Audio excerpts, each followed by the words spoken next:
Hi, Mick and Bone Gang, and welcome to episode 6 of Pelican Bone Outdoors podcast. Today we have Theophile Bourgeois, the king of Barataria, right here coming at you. Man, you're gonna get me hemmed up saying that. Man, this guy is too young for that. The busiest man I know. I'm pretty busy, and I do this whole social media thing. Of course, I started this podcast, which as if I didn't have enough things to do. But this dude, what we got? The lodge, we got the charter, fishing charter. Mm-hmm. We got tattooing. Bourgeois fishing charters, plug it. Ooh, Bourgeois fishing charters. Y'all come see now. Pass a good time. We got the tattoos. We got the best band ever to come out of the West Bank for sure. Them all goes. We're the best band with a lead singer in this room right now. Right, absolutely. 100%. Absolutely. Yeah, it's way better than mine. I guarantee it. I sing in the I shower. see you got that bass guitar hanging out over there, dude. I'm trying to get it to where I'm practicing a little bit more because I haven't picked it up. It was almost close to a year after the storm that I hadn't touched the bass. So, I put that out. So you got what we said we did. Well, you got kids. I don't have that. Yeah. God. Oh, come on. Yeah, man. Dad, husband, artist, just just always out there trying to move the needle, trying to do some good in this world, leave a good wake behind me, man. And I think and just make the most of what I'm doing here. And just always wanting to create and do a little more. Just always interested in something. That's the create, man. That's why I got into the YouTube and everything to begin with. I love the outdoors and I like being able to create a video. Yeah. So it's the same thing, just painting with different brushes, basically. Yeah.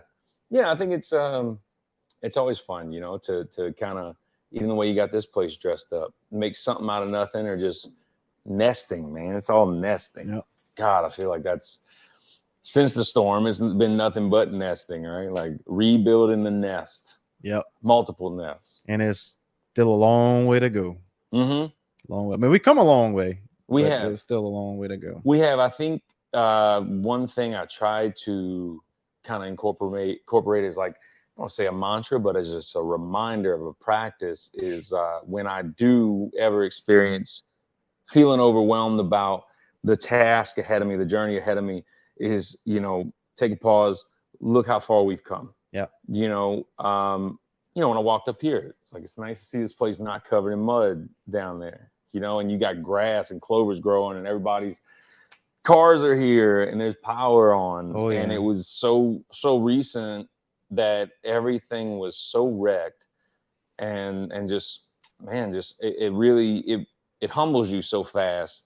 It reminds you, how quickly things can change. So appreciate where they are right now, So if you're new to the channel or new to the podcast, we live in Barataria, Louisiana. Most people, I guess, know it as Lafitte. Sometimes you gotta describe a little bit of the B side over here. But we got smashed by Hurricane Ida last year and flipped this place upside down. So I talked to a lot of people who've lived here all their lives, and they said this is the worst they've ever seen it. It's never been this bad by far. Oh, absolutely, man. This was it's never happened. It's never happened in say 3-4 generation lifetime.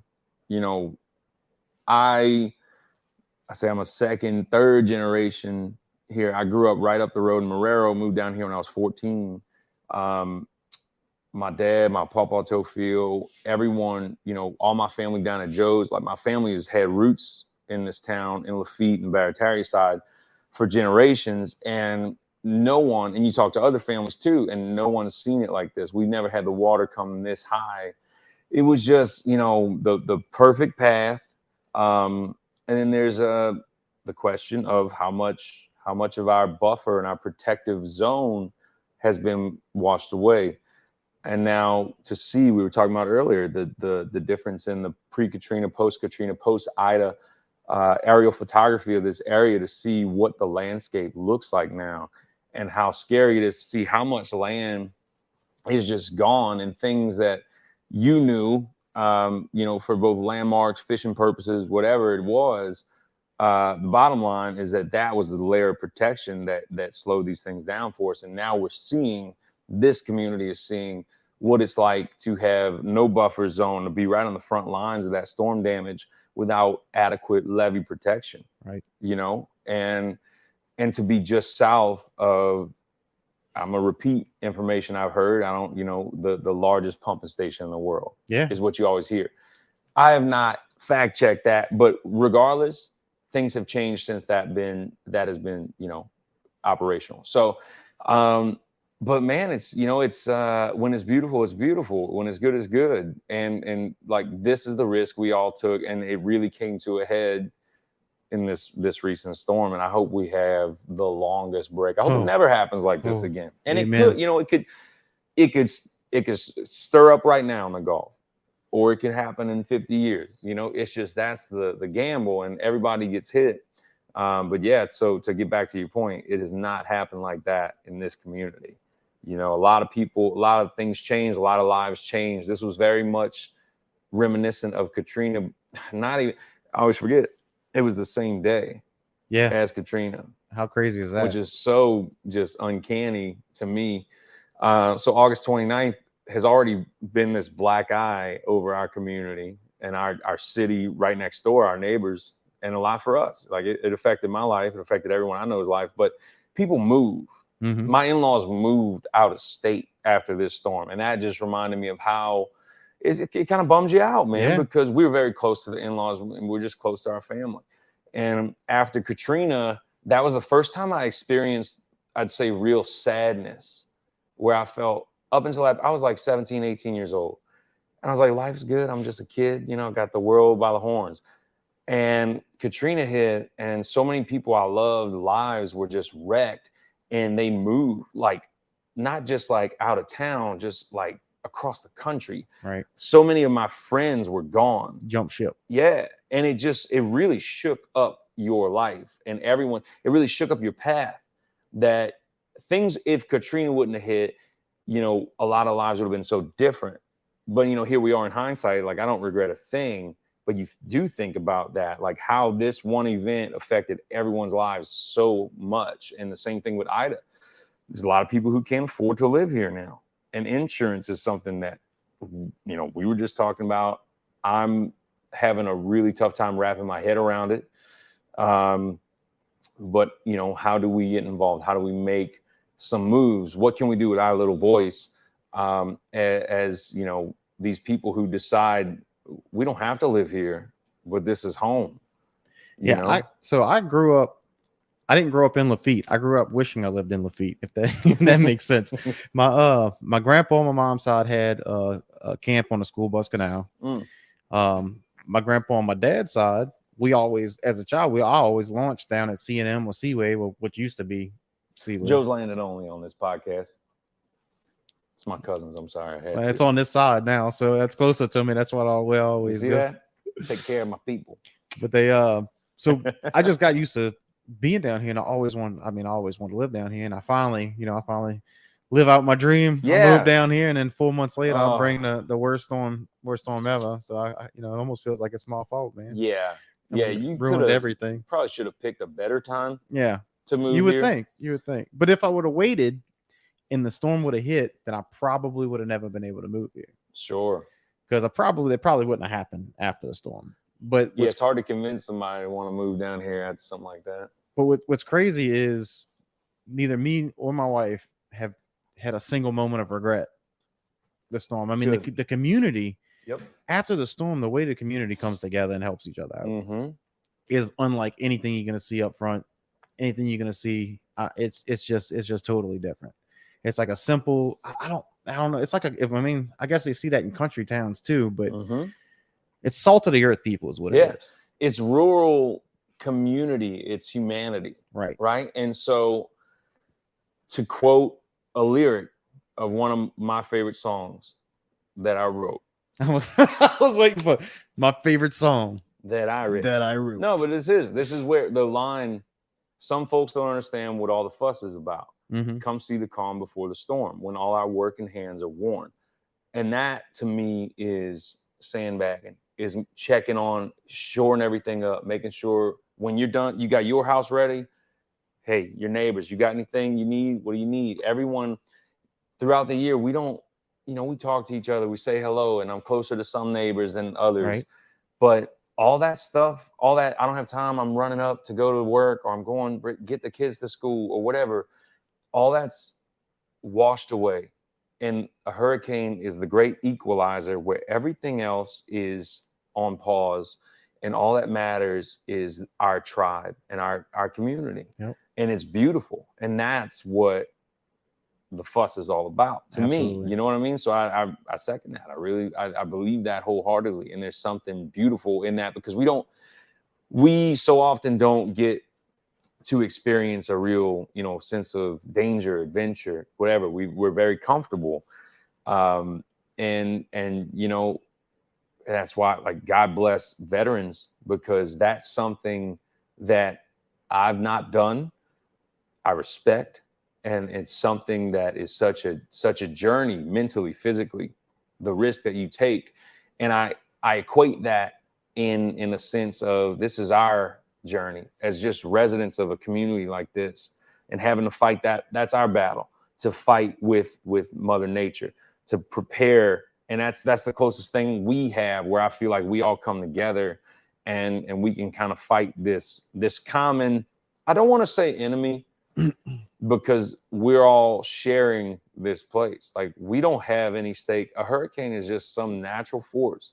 It's got as much a right to be here as exactly. We do. So it's not an enemy.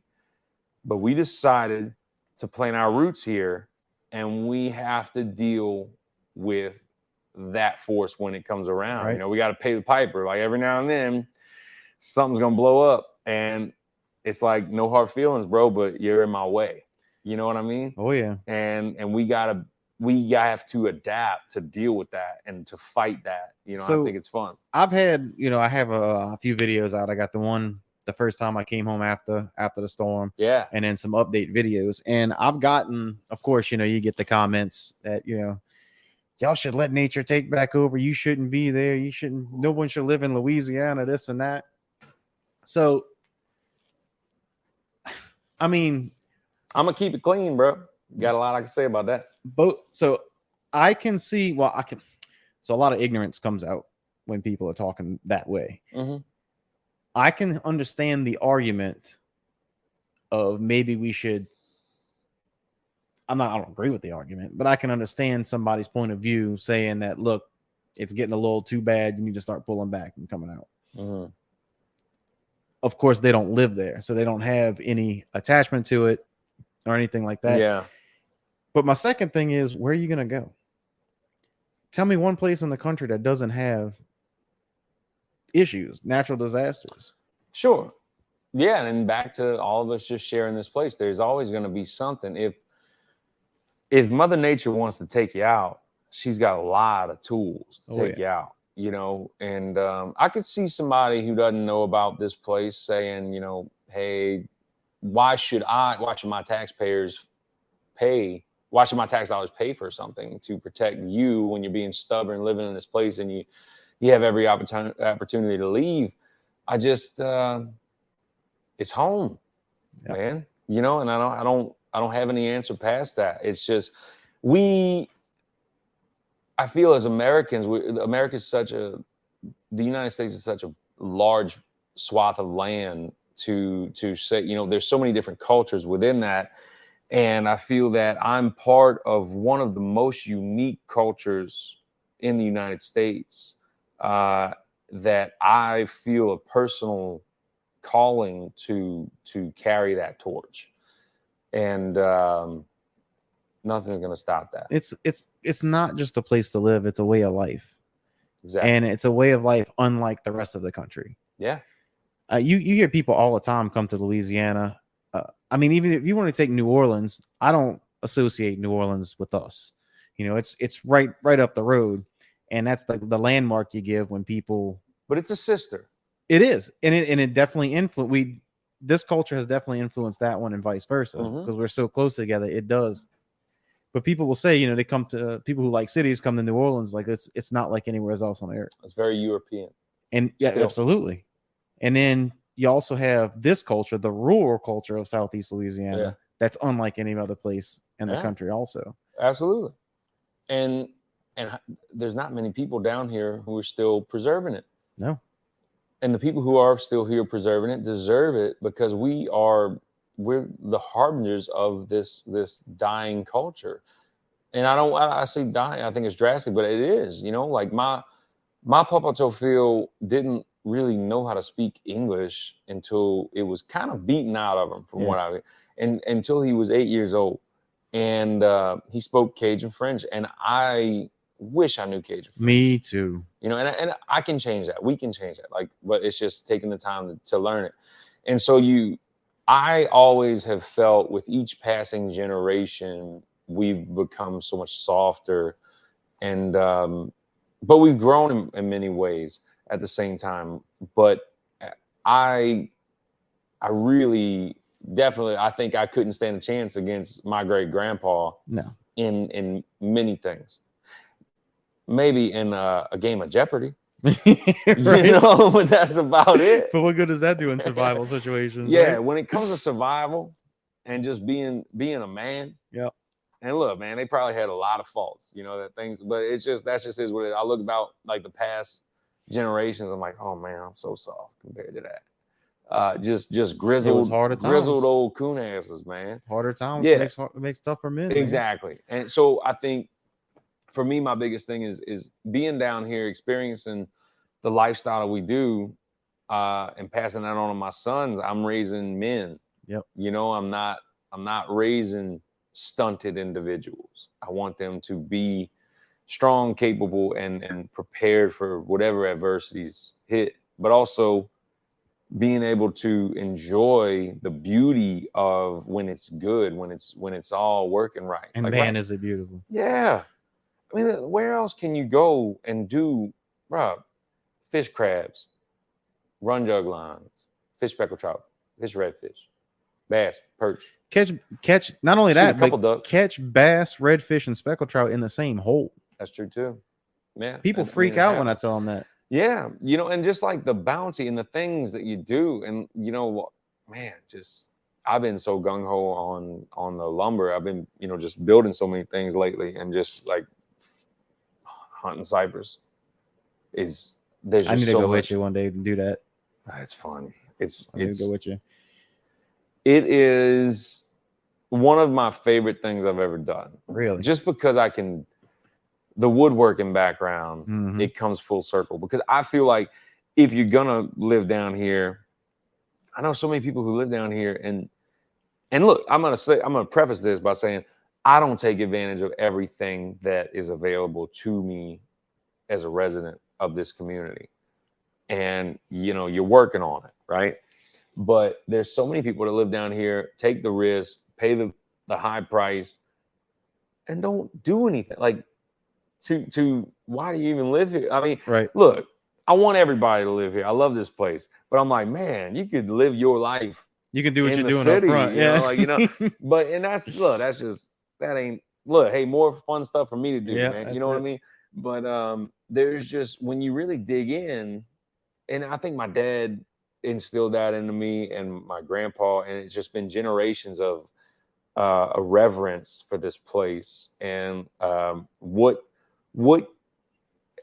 not to have any of the things that this place can offer be left off the table because of our own ignorance. Right. Like, that's why the mushrooms have always been so cool to me, because it's like so many people are, whoa, hey, no, mushrooms. And you should be scared, because there's definitely mushrooms that can kill you. But when you know what you're looking for, oyster mushrooms versus like any mushrooms that could harm you, it's night and day, man. Yeah. Like, you don't have to worry about it. But people are so like, I've been getting a lot more into the foraging thing. Like, we got, ever since the storm, we got those hairy pod cowpeas. You know what those are? It's those vines. Cowpeas, It sounds like some magic mushroom. No, it's peas. I thought this was a PG podcast. This is a family-friendly zone. No, man, but it's psychedelic cow pods. But they're hairy. It's these hairy. Yeah, they call them hairy cow pods, or cow peas. Excuse me, cow peas. And it's a vine that started growing, everywhere. And it's got a yellow flower on it. Okay. And it puts out these little pea pods. And when they get to they start kind of turning purplish, and it's like in the same family as black eyed peas. Really? And man, I could have filled the freezer with all the stuff in the field next to. Does it have like a little, like it's like a little hanging pea pod? Yeah, and they're like three or four of them hang in one spot. It's got a yellow flower on it. It's just a vine. Yeah. So that's what you call the whole name? Hairy pod cowpea. I had to look it up. I got one of those apps where you take a picture of a flower or a plant and it tells you the name of it because I had no idea what I was looking at. Grow up because that's funny, dude. Hairy pod cowpea. Man, you can't be hairy pod cowpea. Right, come on, it does have a funny name. That's pretty funny. All right, so you ate them yet? Not really. Yeah, look at it. Yeah, well, no. So I did take them off, like some of them that were turning purple. That wasn't because they'll dry up and get hard as a rock. I did take them off, popped a couple of them out to chew them up. Look, just 1 or 2 at a time, just to make sure that I was the right thing. I didn't. I wasn't gonna die. Is this hairy pod cowpeas? Chomping them down, bro. Chomping them down. Apparently, you can eat the flower. You can eat the whole pea pod, like when it's like young. I guess you just boil it up. Oh, like edamame. Yeah, and then when it gets to a certain point, you can you pick it out like peas, dude. And it was everywhere. It was everywhere. So like one of the videos. I want to do a video where I go out for 24, 48 hours, whatever take to film the video and just make a meal out of what's out there. Yeah. Like the only thing I'm going to use that I bought from the store is maybe some seasoning, unless I can find some seasoning out there. If I can find some little wild onions or something. Wow. But I mean, we got fish, I'm gonna be trapping soon. Trapping season's about to start opening up. Give you a little surf and turf, maybe some little speckled trout with some. We're actually right next to us. We went out and looked. They had a spot that was holding a bunch of water, ever since the storm. They went there and they dug a ditch, and the guy was, I think, just having too much fun with his excavator, and he ended up digging like a pond. But it dried up, and me and my neighbor went out there just looking around, and I got in one spot, I got coyote tracks, raccoon, and it's either muskrat or nutria. And I know there's an otter back there, but I heard otter's disgusting, so I ain't trying to eat that. Yeah, I never heard anybody talk about eating otter. Yeah, it's apparently very nasty. It probably tastes fishy. I mean, I know I've never eaten a raccoon. Raccoon's pretty good. It's a really fatty animal. I think it'd be good. I always hear like, oh, you gotta, make sure you get all the glands. It just has more glands than the other animal. Is that? No, it's just they're more important to get out, I guess. Yeah, because people told me I gotta get potency out. They say you gotta pull the glands out of squirrels. I ain't never pulled no gland out of a squirrel. I'm trying to think if I've eaten squirrel because I killed a few. Oh, dude, squirrel's delicious. That's one of my favorites.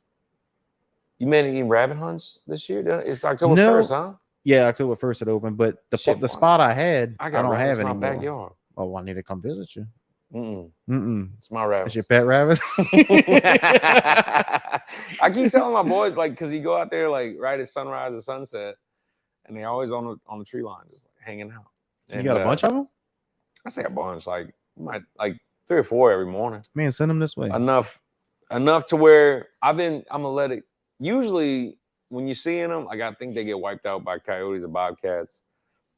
Which is why you need to let me go trap. Had you trapped any bobcat? No, I haven't seen any bobcat sign over here, but I know we got one in my backyard before. You saw the actual bobcat, or you saw the tracks? I saw him. Oh, nice. Yeah, it was crazy. He walked right across this field. I couldn't believe it because at that time that was the first one I ever saw in my life. Now they say that tastes good. What? Bobcat supposedly tastes. Who say that? Actually, Derek, Derek the taxidermist, Derek Pleason says it tastes like.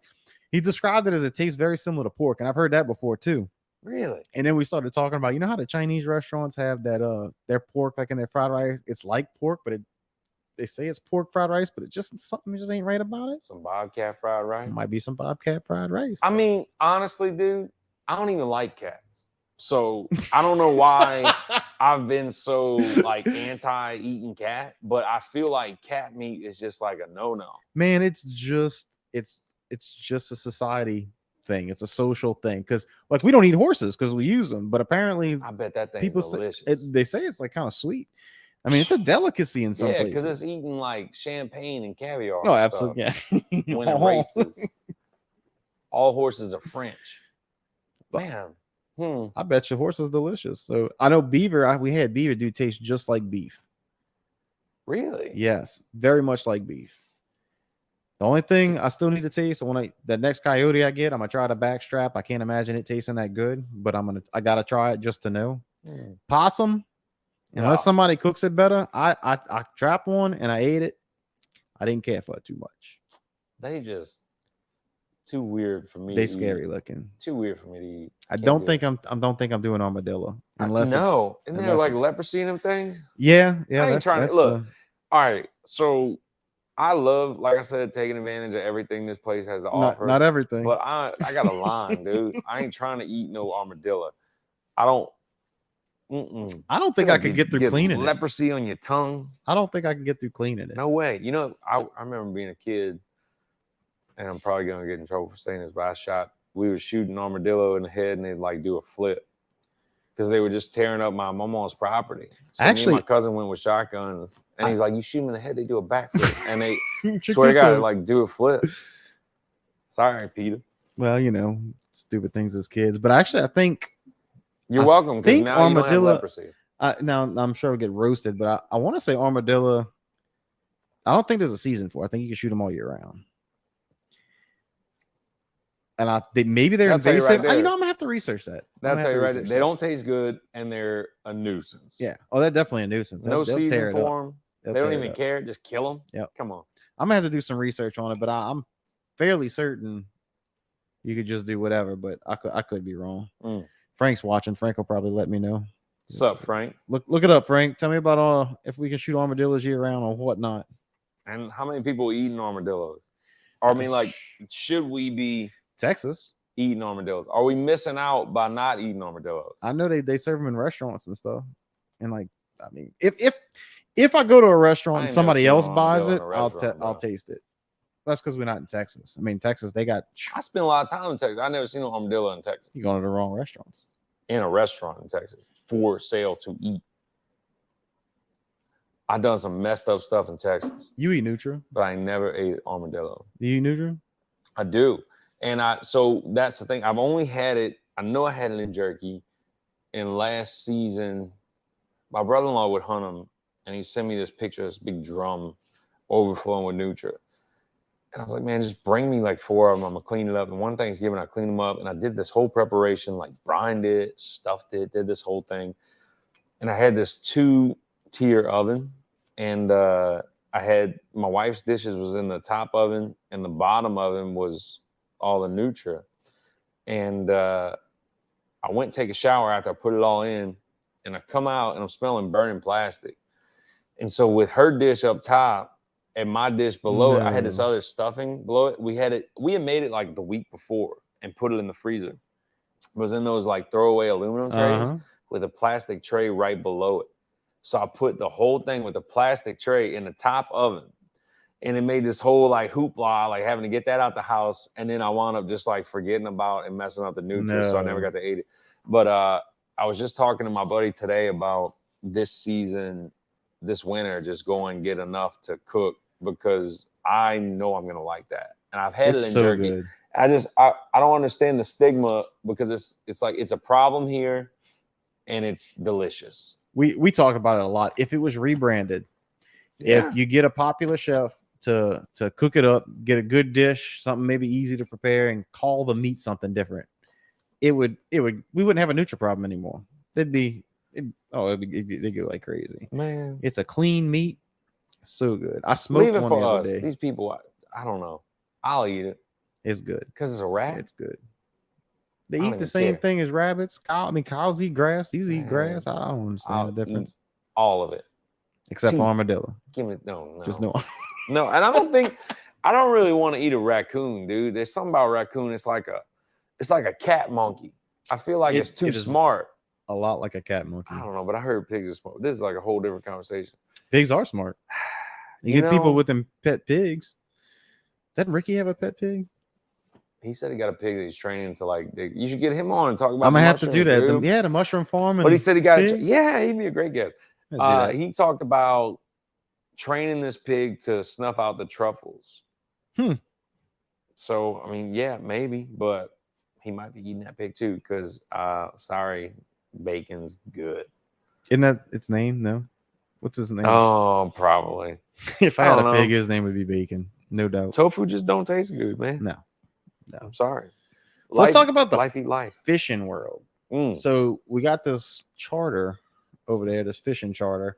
Now I know the lodge is still in disarray, but it's getting close. I've seen it's all lifted up. We got siding on the blaze. We're getting dangerously close to being operational. It's nice. Is there a floor in there?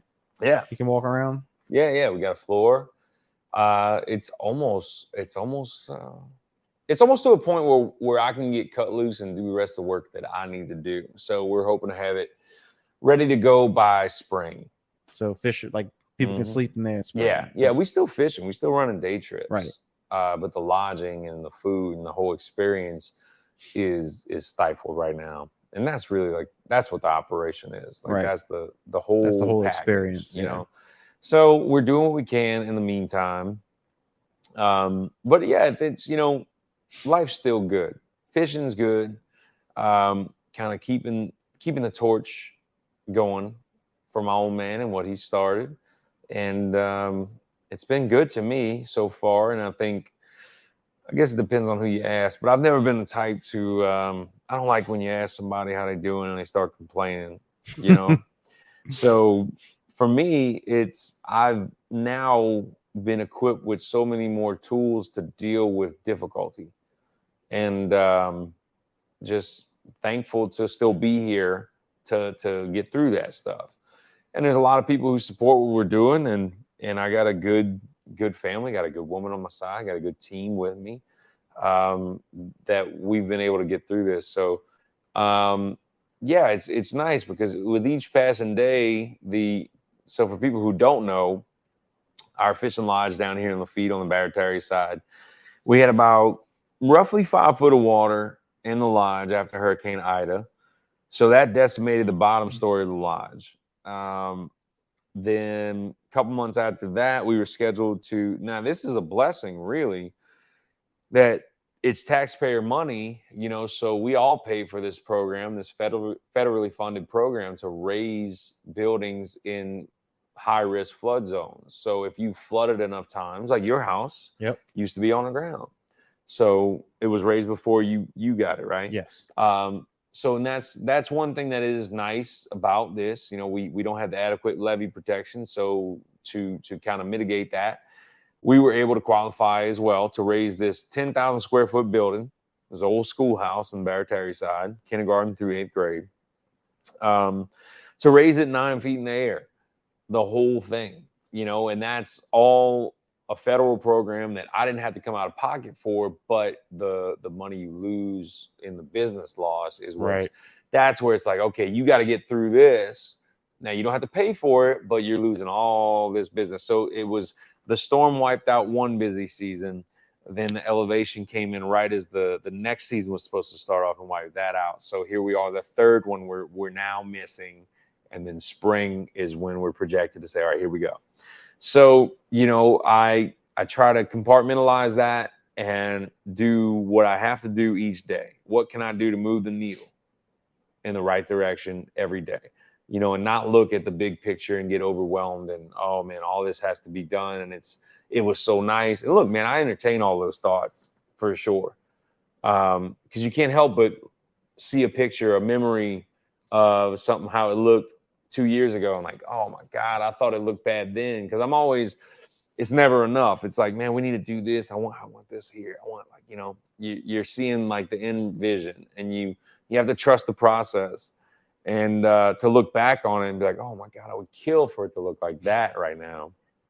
But we're getting there, and it's cool because I have that. I have the band, and tattooing is still part of my life. So if I complain, I'd be the dumbest dude in the world, man. Yep. I mean, I can only imagine how it is because I got this house, and when I moved, I moved here 4 months before the storm hit, so I got to enjoy this, it in perfection in 4 months until the storm came and just rocked my world. Right. And there were so many things that I wanted to get done on the house. The house was in great shape. Don't get me wrong, but there's still a ton of things that I wanted to fix up. Take care of, so that to preventative maintenance, to get done. And we got a laundry room that's a decent size that I wanted to turn into a spare bedroom. If I ever had, like a guest room. I still have all the boxes in there from when I moved in, all my stuff, because it just put that to a screeching halt. Yeah. And I had 2 sheds that some of that was going to go in. Now I'm down to 1. And you got to chip away at it, but it gets overwhelming if you try and think of it all at the same time. Yeah. And it doesn't do any good. No. And I'm saying that, but like I have my days. And you have those days where it's just like nothing's, might be working out how you want it to be. And then you let the little irritation snowball, right? And then it could just make you just an irritable person, and why bother? And I'm not immune to it, but it's just day to day. All right, what do I have to do today? What can I delegate? What can I, put off? Because you can only do so much. You can only do what you have to do right now, and that's all you can do.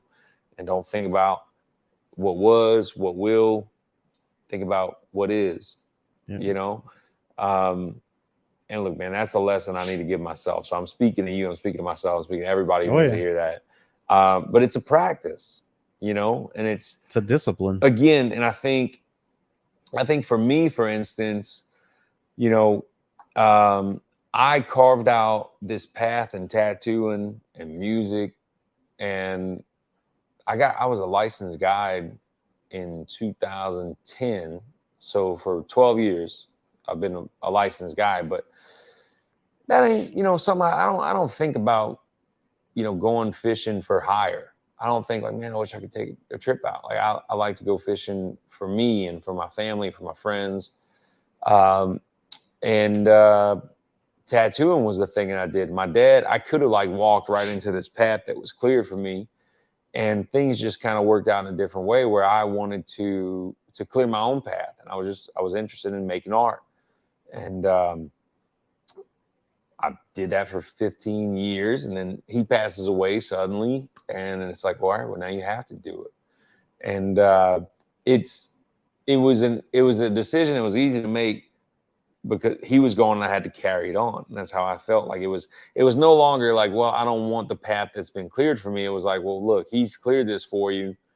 You've made your name. You can still do these 2 things, but now this is calling on you now.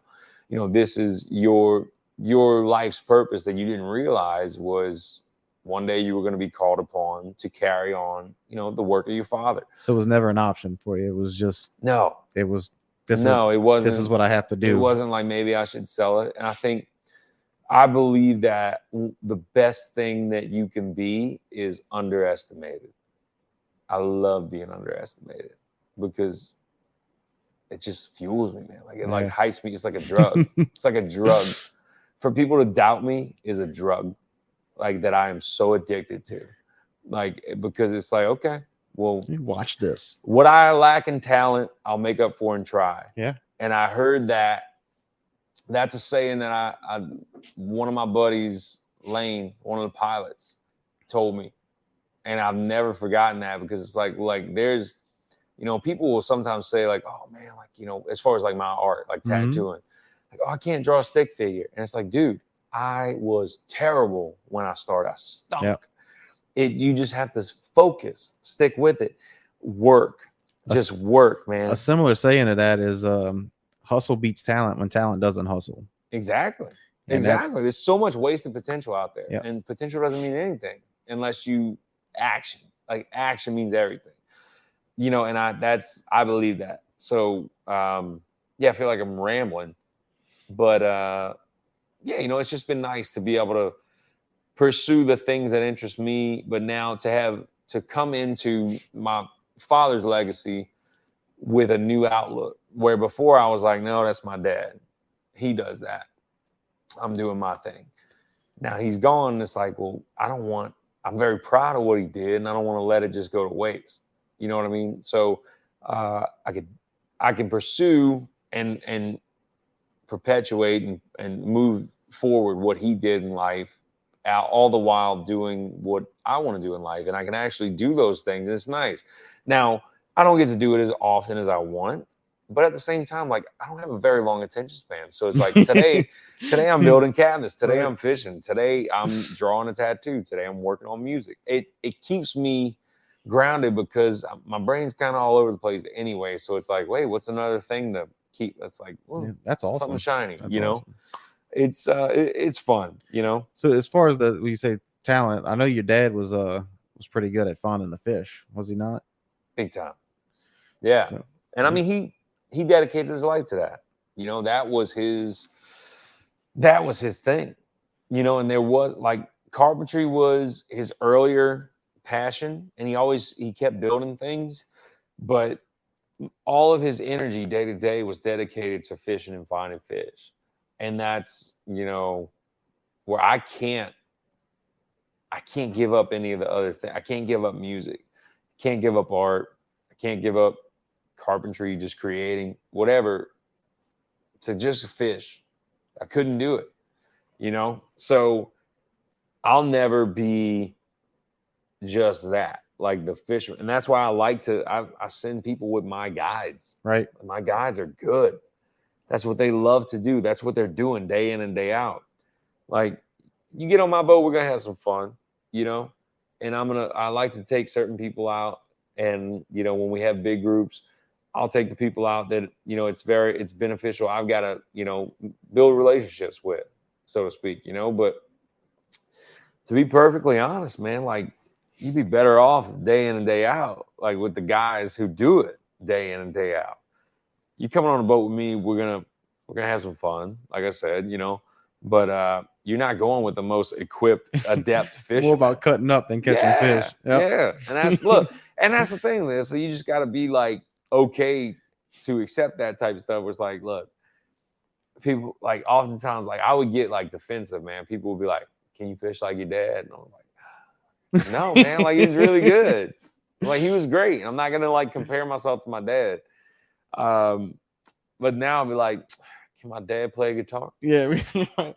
How good was my dad? Could my dad do? Or I mean, right. No, man, but like he was awesome in what he did. Yeah. Like I was like I have a good time with it. But he did like I did get to say study under him and watch him. And learn. I learned a lot about how to act towards people with him, how to treat people. That was a huge thing for me. So, it's like, look, I ain't gonna be the fish whisperer. All right. That'll probably not. It's funny, dude, because like I'll talk to certain people, interview with certain people about fishing, and I think they think that I am like some fish whisperer. And I'm like, bro, like I catch one or two. I'm like, dude, I'm out here skunking like the best of them, dude. Like, but see, that's it though. I want to be able to know where the fish are gonna be. Good luck. I want that. However, that's not the point for me. Yeah. I'll be okay if I never get to that point. That's just one of those goals that I'm gonna chip away at. I'm gonna learn. Sure. And because most of the reason I want to learn is because I want to teach. I also want to help big time people who are new to fishing enjoy it, because a new person to fishing, if they don't catch a fish in the first 5 trips, what's the chance that they're going to come back to it? Right. Which is why most people start their kids off with perch jerking, because you throw a worm on a hook, you're going to catch a perch. Yeah. But to me, fishing, I mean, I'll go out there for 6-7 hours and catch one fish all day, and when I get home, it was still a successful trip. Yeah. Because I was out there I was on the water. Yeah, you're in church. Yes, absolutely. That's really like that's the closest thing, the woods and the water for me, like that is the religious experience, the spiritual experience. Yeah, like I don't actually like go to any sort of mass services. Like when I want to ground myself, when I want to be connected, I find myself in the woods. It's just because no matter what perception or what ideas I have or anyone has about what it all is, what it all means, this just feels right. Yeah. And I don't have to know that this is good.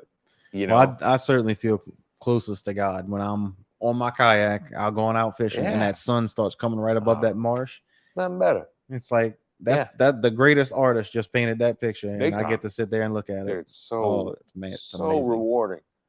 Yeah, so sunsets, sunrises, just always. It's just like like you Mario, and you just like got the star. Yep. And you just like you just ran into the star. You're just rocking. And man. I got a beautiful view of the sunset right here, just right off the back porch. Yeah, I got man. my backyard faces the same way, dude. I love it. I love it. Oh, it's amazing. It's the best. You can't beat it. It is amazing. It's worth every penny of insurance. Yeah. No. Yeah, it is. But we need to get Jim Donelon on this. Yeah. Yeah. Holla at me. We gotta get him. Yeah, Jimothy. Insurance is killing a lot. So the thing is I'm sure cool, I know we got some wealthy people out here in Lafitte. I said Lafayette. Well, they in them big old houses. They gotta be if they're still here. Because I'm struggling to keep this one up. But I mean, for the most part, I mean, I know like a lot of people own their houses. A lot of people have been here for generations. So they own their houses, so they don't have to deal. They don't have to pay for the insurance because they don't have a mortgage. But they also got to work their butts off after the storm hit to try and make it. Yeah, because if you don't have the discipline to set that money aside, there's a lot of fishermen like that here, big time. Yeah, it's trouble, man. Like it's but these people, this is the only life they know. Yep. And it's like my neighbor. I mean, he's been here for his entire life. And his parents, his grandparents, they all grew up, right here. He crabs. I'm not sure if his what they did actually trapping. He used to tell me about the trapping when the fur industry was still a thing. Yeah. He said they'd have hit that mic. Had muskrats or whatever along the whole fence like that, wow. From trapping. My dad trapped in high school. I never it kind of fell out before I came up. Oh yeah. Once the fur industry tanked, it just stopped. What causes the tank? Just people's, perception of it, not wanting. Red paint on the fur coats. I'm sure it had something to do with that, and also synthetics. Once they start making synthetics. Hey man, everything got to die. So why can't it be a nice coat? Especially if someone made me a nice coat, if someone wore me, like I don't want to die because of it. But all I'm saying is that animals die ferocious, vicious, violent deaths, right? So let's say we have enough information to know what their average lifespan is. Let's cut it off a couple months before the average lifespan, make a nice hat out of them, and it's a win-win.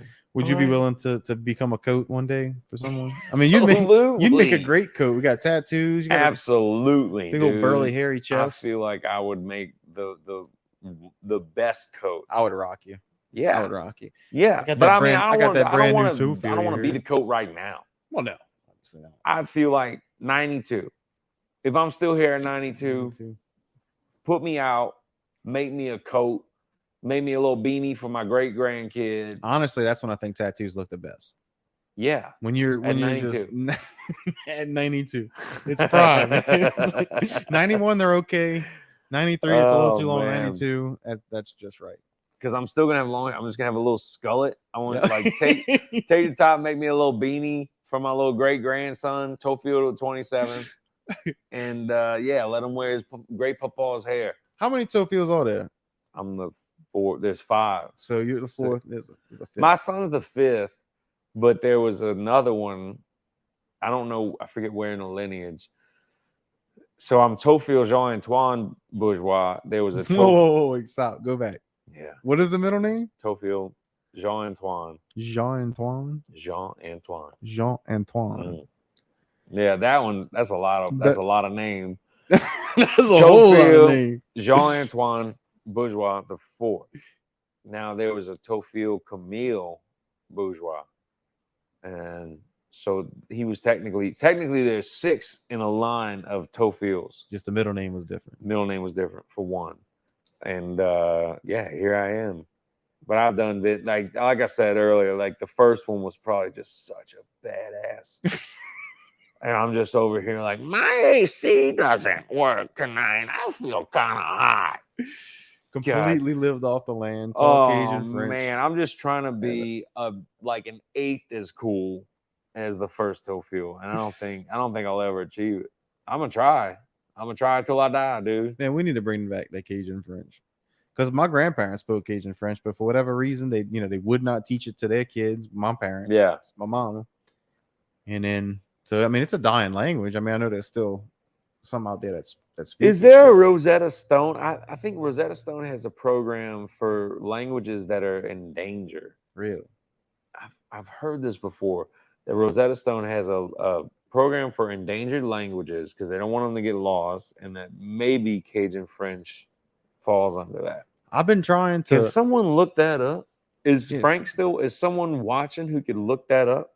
Frank is still. Actually, Frank said that. I think he said the armadillos is the same as pigs, like the same season as pigs or whatever. Like no season. Kind of, they're like you can just do whatever you want with them. I thought you meant like in flavor and texture, dude. Because I was going to push back on that. I was going to say I doubt it.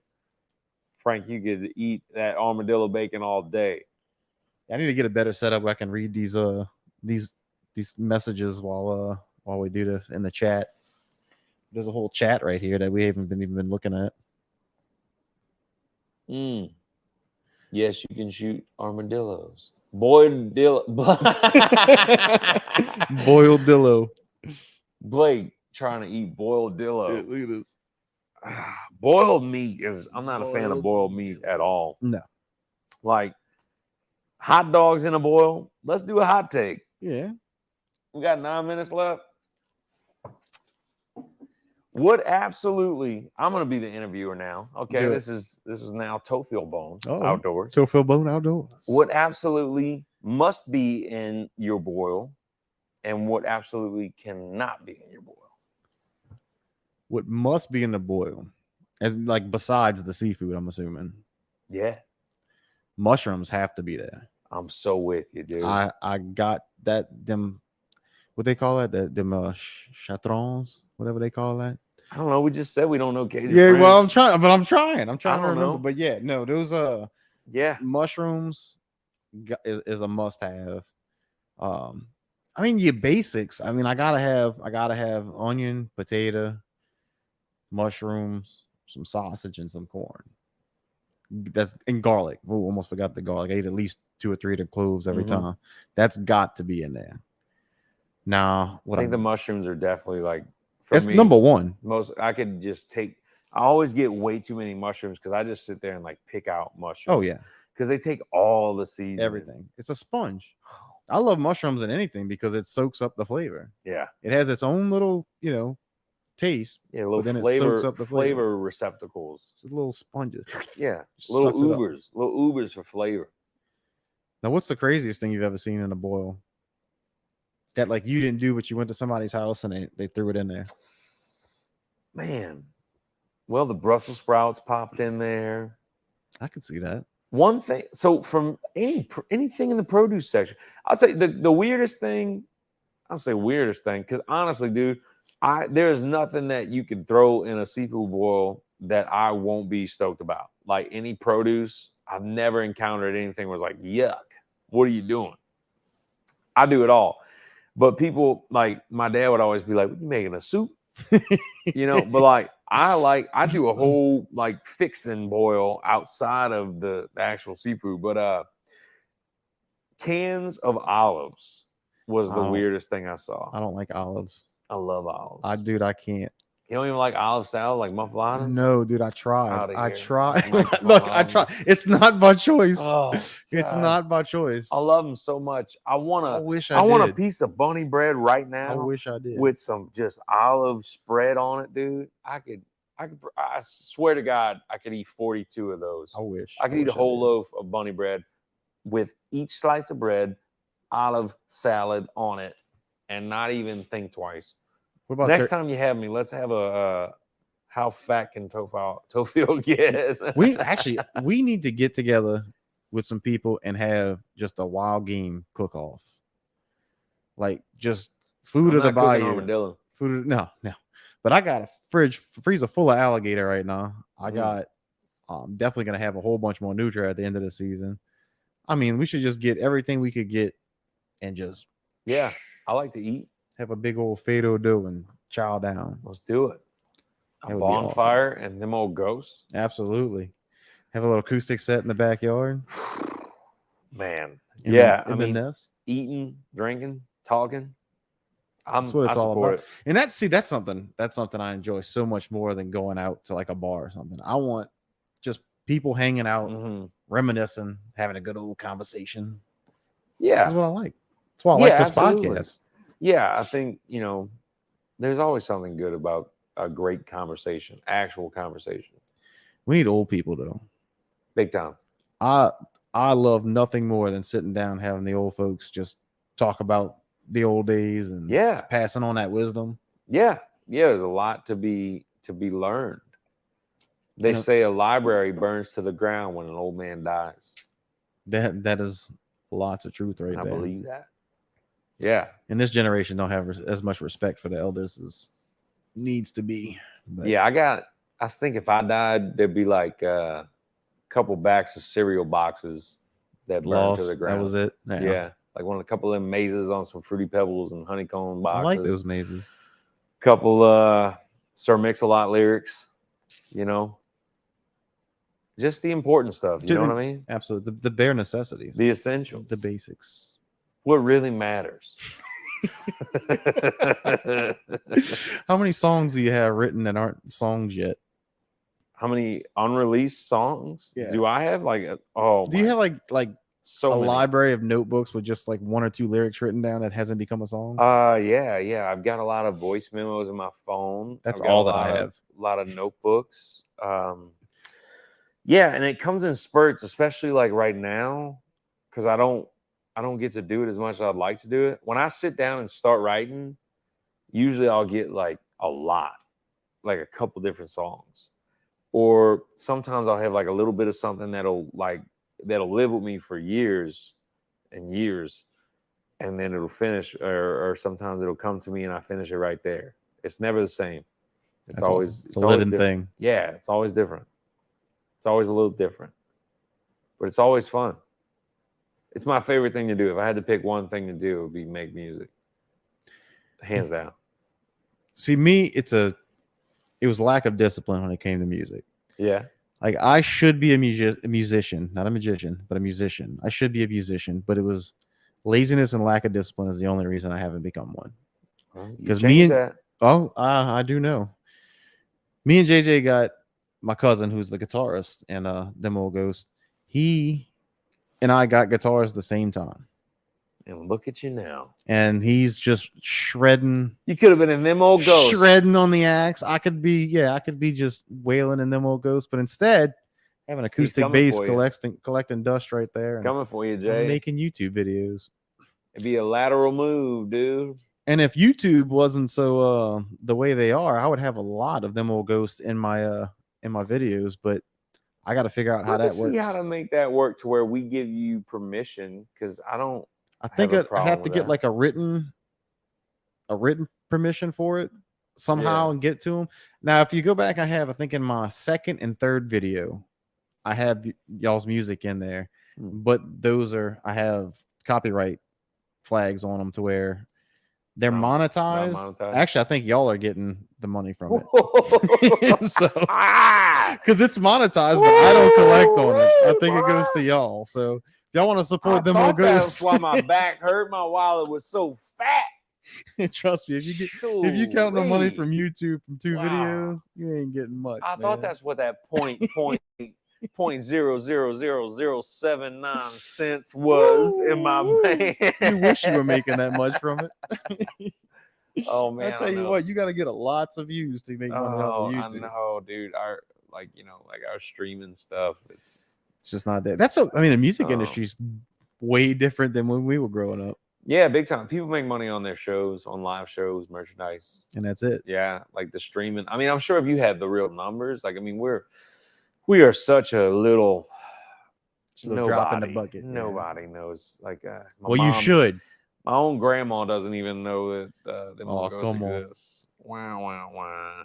No, we're out there doing our thing. I believe in us. I'm very proud of us. Oh, dude, I love your music. I'm very, very proud of Them Old Ghosts and happy to be playing with all those musicians. It's just, you do it, you put stuff out, and you see how it's received. But at the same time, it's like we are very busy outside of that band, and we're putting as much energy as we can into it. And you can only expect so much back. And for what we've been able to put into it, so much more has come back, and I'm thankful for that. Like we're having fun. So like it's good music, man. Yeah, check out Them Old Ghosts, and Absolutely. we'll be at the Jean Lafitte Seafood Festival. Oh yeah, when's the date for that? Saturday, November 12th. We're playing in between Rock and Doopsie and Better Than Ezra. What? 4:30 to 5:30 or 6 o'clock. I forget the time, but yeah, man, we're out there. I'm gonna be there after. That's opening day of duck season. I'm gonna go get me some birds in the morning and come rock out to Them Old Ghosts in the afternoon. Yeah, man, dude, bring me some gallon. Shoo-wee. I gotta go somewhere else for that. Where I'm going to be gray ducks if they show up. That's why I mess with gallon. Yeah, just they're always there. That's some dumb birds, boy. Huh? Yes, or maybe they're just like birds. Bold, and they're just really like they just gangster. That's come on, yeah, maybe they're just really hard. I ain't afraid to die. Oh, what? Oh, you just go shoot Timmy? You bringing steel shot? You should have brought the lead. Yeah. Oh, okay. I'm supposed to die now. Yeah, maybe they're just really tough. Dude, some of them are. I've shot at them, and they just kept. So you see the BBs go all around, and they just keep on swimming like nothing ever happened. Yeah, it's crazy. That's a good make some dirty rice with them things, man. Gizzards, all that stuff. Oh yeah. Oh, the gizzards are bigger than all the meat. The rest of the meat on the bird. Heart, things and their little tiny breasts. Dirty rice, dude. Good stuff. Well, that's the hour, folks. I do appreciate y'all watching. I'm gonna well, I guess if I can figure out the comments thing or the description in this, I'm gonna put all Theophile's stuff. Ashton, tell them where they can find you, Theophile. Oh man, you can find us at for fishing, NewOrleansFishing.com. For the band, ThemOldGhosts.com, and wherever you stream music, Them Old Ghosts, TheMolGhosts. And yeah, put all the link. There's a link right here. Yeah, there's the link. Actually, since this is live, I don't know if I'm not gonna be able to do that. But well, you'll find it. Look up Them Old Ghosts. And Theophile's we got a video with him on the channel too. If you want to check that out, we're mushroom hunting. We got to get mushrooms. We got to get another video with this dude soon. But again, thank you guys so much for watching. And if you're listening to this on the podcast form, thank you so much for listening. But you guys have a great one, and we will catch you on the next one. I'm turning it off.